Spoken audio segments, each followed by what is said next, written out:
Hello, everyone, and welcome to our webinar on navigating the best standards, how to scaffold our resources to teach the best standards.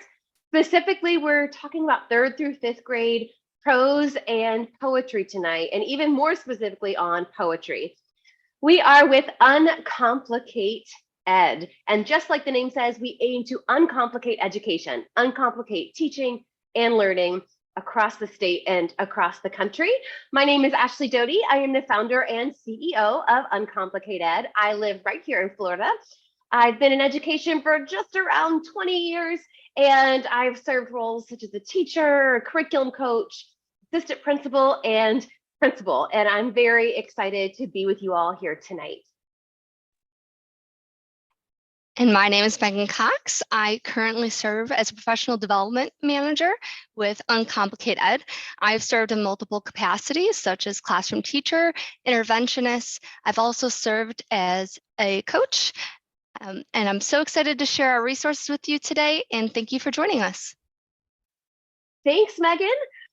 So to start off with a little bit of logistics. One is, yes, keep yourselves on mute and your videos off, just as you have already, those of you that have already joined us. If you have any questions throughout our webinar tonight, please just throw them right there in the chat box, and we will answer them as time permits at the end. Did I leave anything off there, Megan? Okay, awesome, perfect. So let's talk a little bit about why you're here. You've probably got some problems that you want to get solved. And I don't know about you, but for me, I taught lots of grades, but the grade I probably taught most was 3rd grade. And those of you that are on here or are watching that have taught 3rd grade, 3rd, 4th, or 5th, we know how difficult the comprehension piece can be, right? I feel like there's a lot of talk out there right now with solving our problems with phonics and phonemic awareness, even more with fluency and vocabulary that have been in the past. But we cannot forget about all elements of that reading rope, including comprehension. So let's talk this out a little bit. Imagine yourself, you are lesson planning, and maybe you don't even have to imagine, maybe you're doing it as you're watching this. You're lesson planning, you're looking at your best standards for what's coming up, and you see you've got to teach your students prose and poetry. Now, we have traveled across the state doing trainings with literally thousands of teachers, and the majority of teachers, when we get to talking about poetry, they're like, ugh. They're either like gross or like, oh no, I'm afraid. And it makes sense, right? Because all of the things that have to do with poetry, like the types of poems, okay? So there's some 3rd grade benchmarks here: limericks, free verse, rhymed verse, haiku. You got Shakespeare, Edgar Allan Poe all in there. And it's one of those things where, like, okay, I know haiku has something to do with syllables, right? But how many? I'm gonna have to Google it, like every time. And then we also have things like rhyme scheme, poetic elements, poetic structure, line breaks, meter, form, figurative language, which not only obviously goes with poetry, but is a benchmark in and of itself. Personification and simile and all of these things that are tied into teaching students to comprehend poetry. So why is poetry so hard to teach? Well, it's because we don't usually have some good resources for how to teach it, right? At least that was my case. Not only do we not have sometimes the best resources for teaching it, but sometimes we're not even all sure about how to teach it. Like maybe we're not even sure how to analyze the poetry. And again, that's not all of us, but I know some of us, I have been there before, right? And some of it's not our fault. It's the way that we were taught.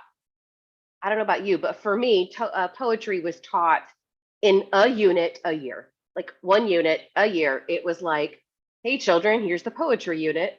And even that persisted to when I was a teacher in the classroom as well. There was our curriculum or our scope and sequence had poetry once a year in 1 unit. And the best standards, because they're aligned to the science of reading, have noted that's not what's best for kids.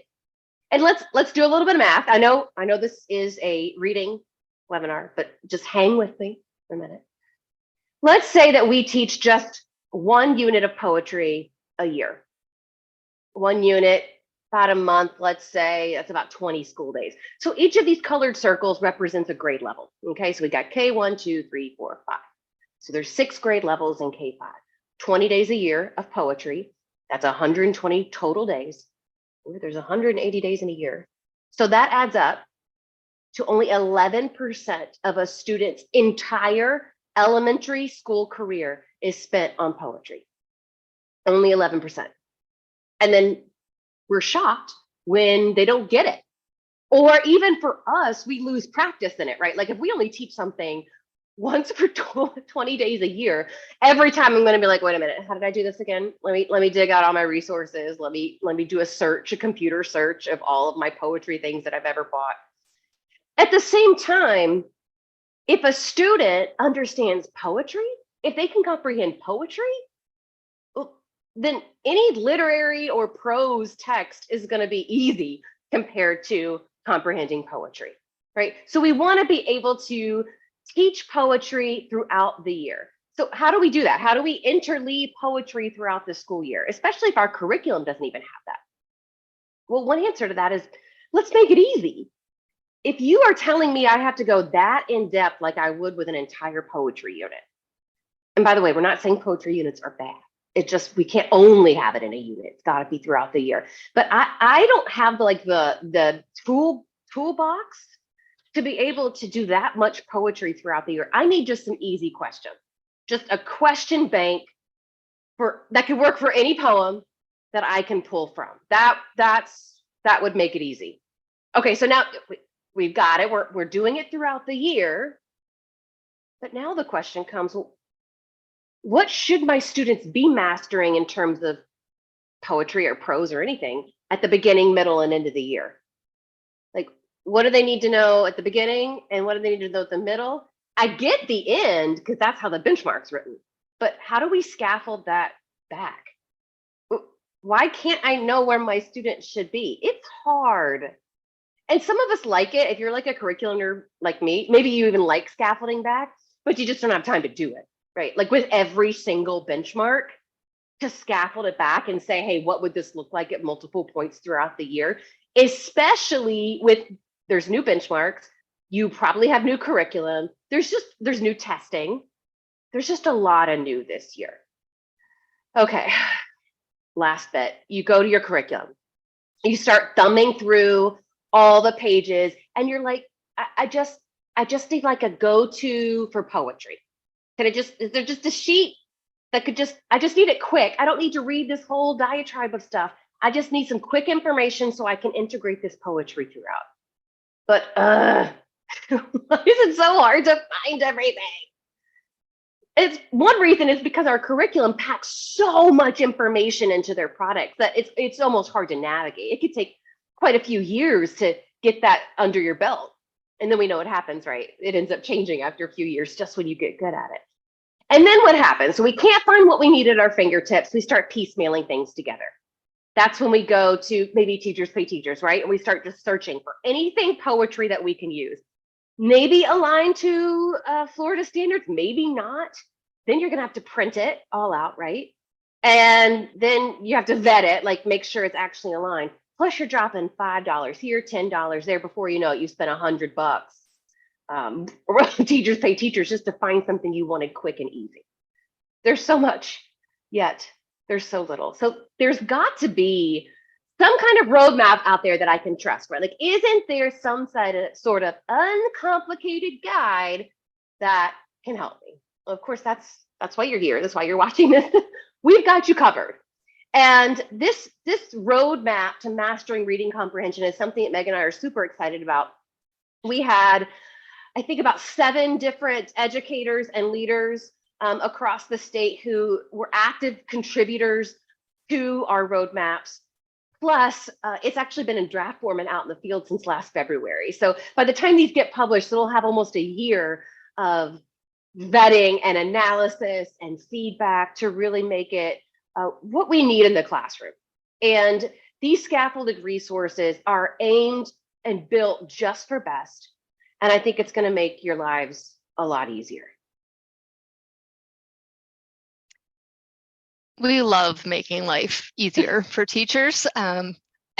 we definitely want to uncomplicate those things. So we're going to look at what's going to be included in this roadmap as a holistic portion. We're just going to look at one part right now, but just letting us know to be clear so everyone has an understanding of what we're going to dive into as our resource goes over the reading portion, which is focused on comprehension from the B.E.S.T. It's going to be your singular go-to tool to help your students with understanding comprehension and just that go-to resource for you.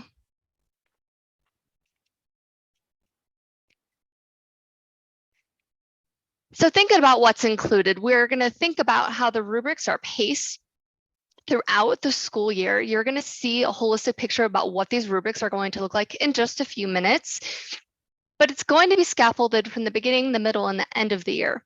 At the beginning, middle, and end of the year, you're going to see these wonderful question stems.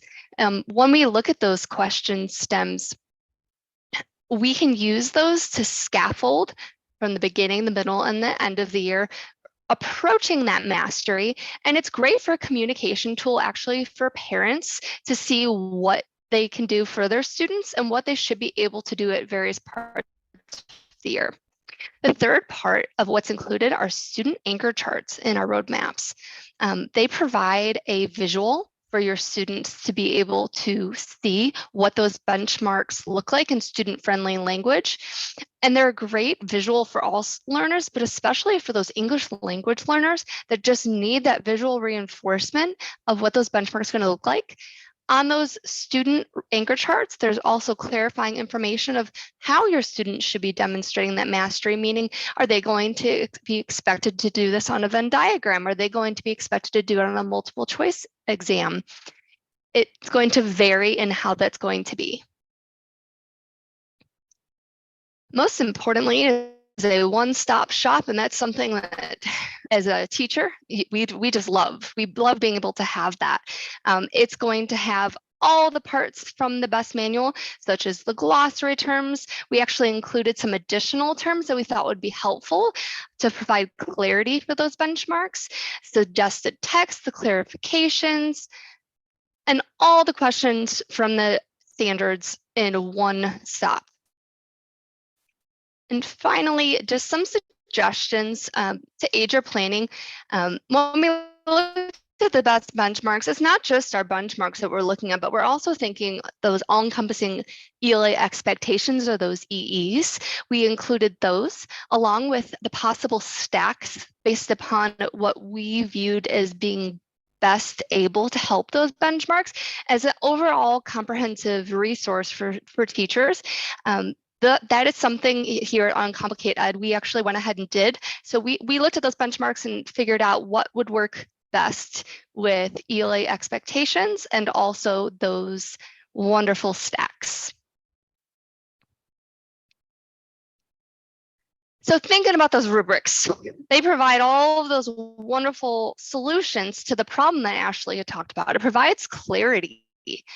As clear and concise as the B.E.S.T benchmarks are, there is definitely room for some interpretation. So this provides consistency and clarity for teachers. It also provides us the ability to ensure that students are on track at various parts of the year. Going back to that problem, like when my student masters a benchmark at the beginning of the year, it's going to look completely different than it is at the end of the year. And there's no in between for that. And this just provides clear cut. This is where they are. Are they on track or are they not? And honestly, all encompassing, it is an easy planning tool for you. You can just take it and you can look at your curriculum and you're able to figure out how to plan. So we're going to actually dig into the heart of the roadmap, which is our wonderful rubrics.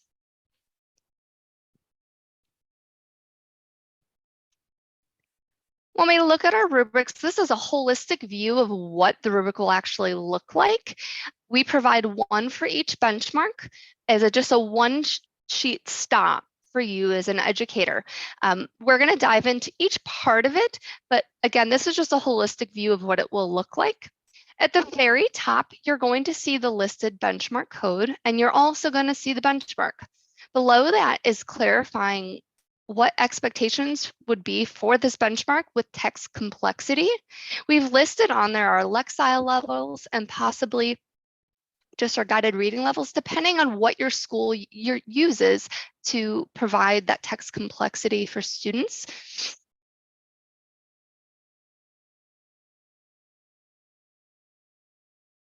Looking down at the next part, you can see our wonderful colored portion. This is the meat of our wonderful rubrics. This is where I'd say the most bang for your buck's going to come.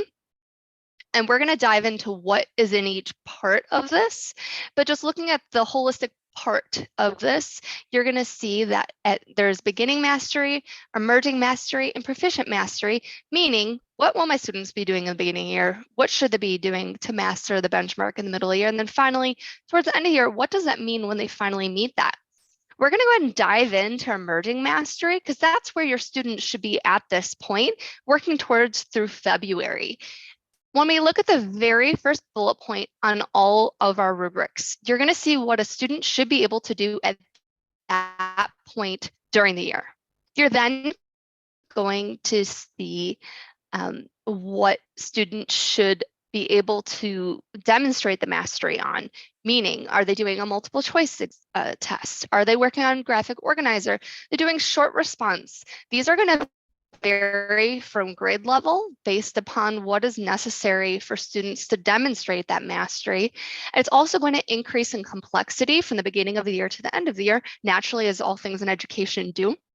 And finally, my favorite part, when you're looking at a benchmark, you think, okay, cool, but how do I know that my students know this? Well, we went ahead and created a bank of prompts based upon what students should be able to answer at each part of the year.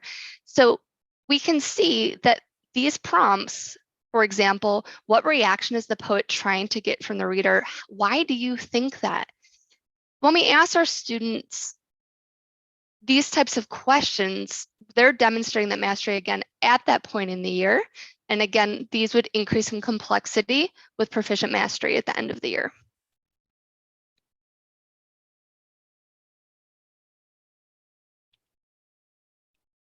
So one thing that we just really want to hone in to y'all is this is a one-stop shop for you to look at for your students. We can see that there's going to be some more information at the bottom that we're going to dig into in just a second. The very first part of the information that's provided is provided from the B.E.S.T manual, but we went ahead and put it all on this one sheeter. We can see the clarifications. For this specific benchmark, we're looking actually at 4th grade poetry, and we'll be continuing to look at this benchmark throughout this entire webinar. When we look at this, there are no clarifications for this benchmark. For some other grade levels, we actually went ahead to the grade level prior and the grade level after to look at those clarifications to see if there was anything pertinent, because sometimes there is. But with this specific one, there was actually not information that we felt was pertinent to ensure the students had mastery of this benchmark.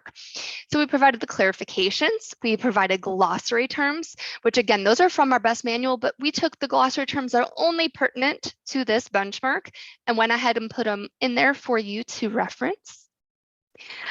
Not in the B.E.S.T manual is actually additional terms. Again, those are going to be those terms, especially for poetry, such as defining what a haiku is or a limerick. We went ahead and defined those on a one-sheeter for you to be able to just reference and create that common language between yourselves or for your students or even possibly your colleagues. And continuing to look down your rubrics, you're going to see vertical notes. And on your vertical notes, you're going to see what students should have mastered the grade level prior. So maybe you have a student that you know is approaching mastery and you're thinking, what do I need to work on with them? That gives us the easy access to that knowledge of how students could possibly be approaching mastery prior to that grade level. There is also the information on the current grade level, what that would look like for your students and with you. And then finally, the grade level after you. This gives us the ability to differentiate and provide scaffolding for our students based upon their individual needs. And this is something, again, at Uncomplicate Ed, we went ahead and did this for all the benchmarks, which is a wonderful, wonderful thing. And then looking below, you're going to see ELA expectations, and you're also going to see stacking. Those ELA expectations were identified to go and pair best with this specific benchmark. The stacking is something that we went through and we found from each strand what type of benchmarks would best pair or could pair with this benchmark. Now, this won't mean that you would do all of these, but this is just using that best practice and giving that availability of information of what would work best with the best standards in this specific benchmark.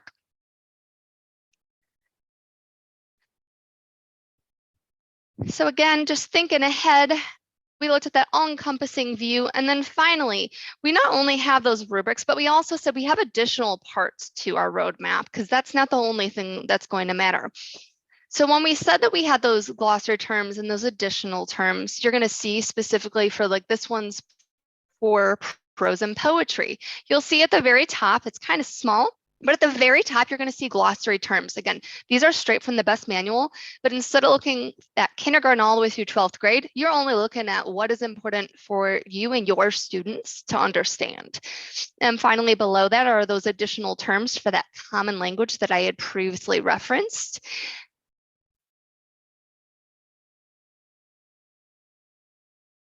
Thinking ahead, just as a reminder, those are things that we decided would just help create that common language for you and your team. So another amazing resource, which would help so much with planning when I think about assessments and just planning in general, looking at what you would be doing with your students. You look at your benchmark and you say, okay, what is something my students should be able to do at this point in time? This one-sheeter actually takes all the prompts from all of the rubrics. So again, all of those wonderful prompts from all the rubrics and puts them onto a one-sheeter for easy planning, because the point of the BEST and best practice shows us that we should be stacking those benchmarks, not just asking questions in isolation. So this provides that easy resource for you to be able to ask those kinds of questions. Another wonderful one-stop shop thing you'll see at the bottom is, again, kind of small, but you can see the sample text by standard. So these are directly pulled from the BEST manual. These are highlighted to best work with your grade level based upon the BEST manual. You will see down there that we not only indicated the benchmarks that would be stacked with that, like they had in the manual, but we went ahead and actually highlighted, and we ended up finding what type of poem each type of suggested text was, and got rid of that whole bit of having to Google and find all that information.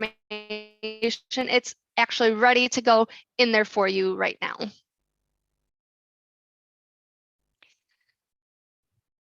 And continuing to dig through, and just as a reminder, this provides us our clarity that we talked about. In education, we don't always have that, but providing these rubrics and providing these one-sheeters, it provides that clarity for you and your teaching. It keeps students on track with what they need to be doing at the various points in the year. And finally, it's that all-encompassing planning resource for you to best serve your students. Instead of having to spend all this time digging through and finding all these resources, it's ready to go for you. And now we're heading into sort of my favorite part. We talked a little bit, thank you, Megan, for talking a lot about the teacher piece and what that is for teachers. Let's talk a little bit more about the student rubrics, which you alluded to earlier, the student anchor chart. So how can this help our students? This was a piece that was sort of elevated from the original concept back in February, is how can we make it student friendly? So what we're looking at right now is actually third grade. This is a third grade poetry benchmark. The verbiage from the BEST is over here on the left. Identify the types of poems: free verse, rhyme verse, haiku, and limerick. We took that and made it into student friendly language right here at the top. When I read poetry, I identify the type of poem I am reading. The types of poems I identify are free verse, rhyme verse, haiku, and limerick. And just as Megan said before, this is a great resource for our English language learners, but honestly for all students, because we tried to make it highly visual, less words, more pictures. So with this particular one, it could have posed a challenge, but we actually made a little bit of words here for what it could be, but accompanied it with a picture. So for example, rhyme verse, we've kind of got the rhythm of the drum. Limericks are typically humorous poems, so we've got that there. Haikus are typically about nature, so we included that there. And I'm going to be really honest with y'all. I would probably reference this first as a teacher because I just want like a quick view before I went into the rubrics. Like, what are these things again? Oh yeah, that's what a haiku is. So there's third grade. Here's fourth grade. Explain how rhyme and structure create meaning in a poem. Okay. When I read poetry, I explain. Da da da da da da. Again, we've got the examples, rhyme scheme, and then sort of that checklist of what goes into poetic structure. Fourth grade, that's actually the first time they learn about officially the structures. Oh, fifth grade.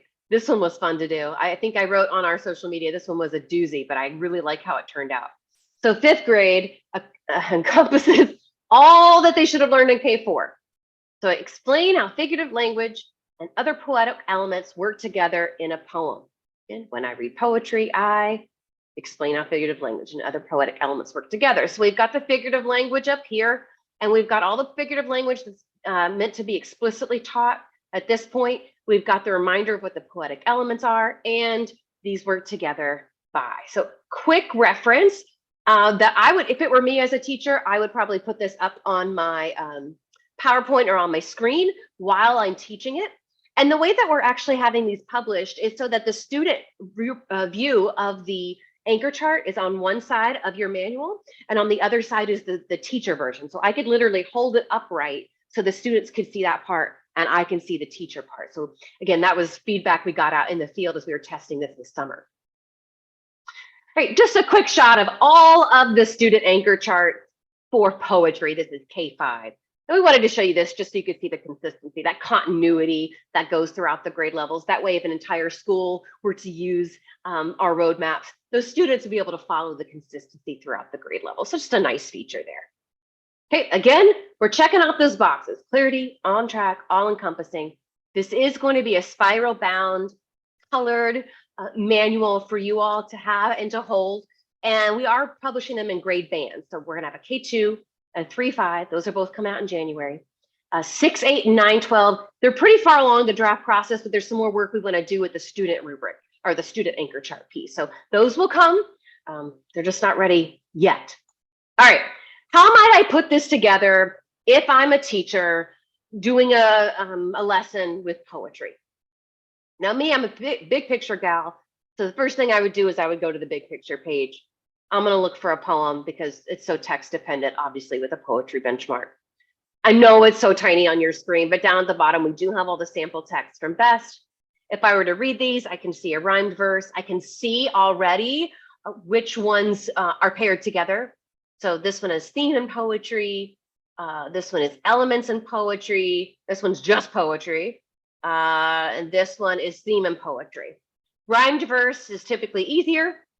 And I like that it ties in theme. Maybe I've been reviewing that because kids always need review on theme. So let's say I'm going to choose Mother Doesn't Want a Dog. Okay, so I got my Mother Doesn't Want a Dog poem. And by the way, before you ask, you are going to get a copy of all of the poems that we've put together, one each for each grade level, K-5. So we just took the poems and again, made them student friendly. And I like dogs. I particularly like this one. Okay, so I've got my poem. Of course, I would read it through, right? I'm going to do a quick read through, reminding myself they're going to have to use rhyme and structure to create meaning. I'm going to head to my rubric. And honestly, the first thing I would do is I'd look down here. Is there any clarifications to help me understand this better? No. What does it really mean to explain according to B.E.S.T? I'm going to probably head to those additional terms in a second. The vertical notes I find very helpful. So I know it might be tiny on your screen. It says in third grade, students identified various types of poems. In fifth grade, they're going to have to explain figurative language. So that tells me as a third grade or a fourth grade teacher rather, that I'm pulling together what they've learned already so far in K3, and that this is the first time that they're getting explicit instruction on structure. It's also the first time they're getting explicit structure on meaning. So certainly the kindergarten through third grade teachers have been talking about what the poem means, but they've not had to master that until they come to me in fourth grade. So that's helpful info. Here's the additional terms. I definitely would want to look at structure, since in fourth grade, that's the first time that's taught. It says the way in which a poem's presented, technical things, and the flow. Perfect. I mentioned to you, the student anchor chart is like one of my favorite parts. So this is like the super high view of the benchmark. So I could be like, okay, check, check, check. I'm gonna be honest with y'all, that's exactly what I did to create this lesson. So I'm gonna show you in a second. Okay, I'm looking at where the students should be right now. Emerging mastery, we're in December, so they're somewhere in here. They're gonna have to identify rhyme and structure. They're also gonna have to explain meaning with examples. They have to demonstrate it through multiple choice, graphic organizer, or short response. And then I've got my bank of questions that I can ask. Now, again, I'm not gonna read this poem through with you all now. Of course, I would read it through and say, hey, which of these questions might I ask during discussion? During a turn and talk with the students, I put the question, they have to ask it of each other.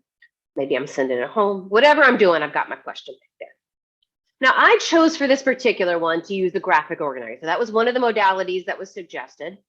And you guys, I literally did this as I would if I were planning this. I went to Teachers Pay Teachers first. And I was like, is there a graphic organizer for poetry? And it came up with so much that I was like, I didn't see anything I wanted that had exactly what I needed. I Googled it, still couldn't find it. I went to FCRR, still couldn't find it. And I was like, you know what? I know the elements really quick make it. I have truthfully, I was telling Megan, it's never made a graphic organizer so quickly because I just used the roadmap to help me know exactly what needed to be there. So I used the student chart, just be like, oh yeah, they gotta have this, they gotta have this, they gotta have this. I made this in less than 10 minutes, believe it or not, I truly did. So what I would tell my students, maybe this is in a guided practice or a center or homework, maybe it's a check for understanding. Use your student anchor chart and the poem to complete this graphic organizer. Identify the desired reaction or feeling, type of poem and poetic structure, and be sure to cite evidence. Then think about each of those elements and write what you think the overall meaning of the poem is. So just a really quick, again, I would need to have taught my students this at this point, but to get them thinking, how do I construct meaning from a poem? Can we make it into almost like step-by-step guide? Yep. And here you go. So again, of course, we want to uncomplicate education for teachers, but we all know the bottom line is to help our students, right? We want it to be easy to teach our students so that they learn.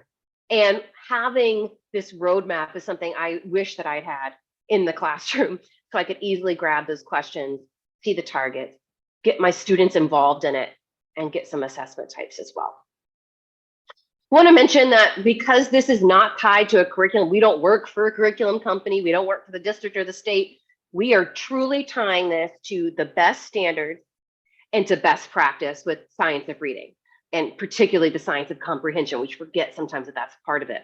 So what the beauty of that is it's flexible with anything because it's good comprehension questions to get our students being able to construct meaning from text. So regardless of what curricula you use, very easy to apply these questions and this process to any curriculum.